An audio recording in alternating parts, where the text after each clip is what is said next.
Alright everybody, this is TYPEWRITER. TYPEWRITER here is a mare. She's raised some babies, I was told. She is a Paso Fino. She is a Paso Fino. We're riding this mare in a ring snaffle bit. We know nothing about a Paso Fino, never claimed to.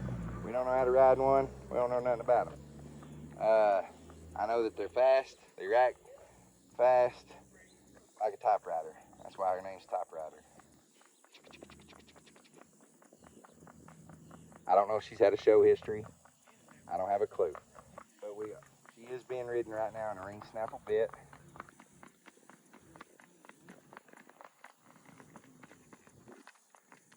Next time, come by us.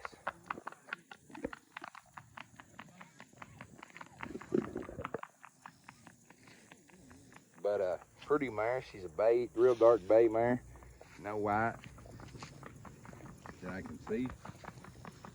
I'm gonna get it from the side because this was requested.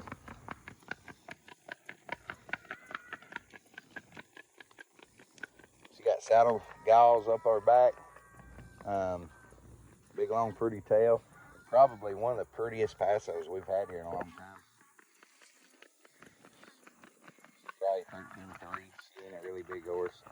Good feet, good eyes, no bumps, no blemishes of any sort of kind I can tell. And I think this mare was 9. I have to double check. But a 9-year-old Paso Fino mare that has raised some babies. I don't know if she's had a show history. I don't know. You know as much as I know. I do know her price is $1,000, but a cool little mare. Pretty little Paso Fino mare. Get her from the side one more time. Can you speed her up? We don't know how to do this. There she goes into something. But anyhow, $1,000 on the nice, pretty Paso Fino, big old dapples on her hip mare.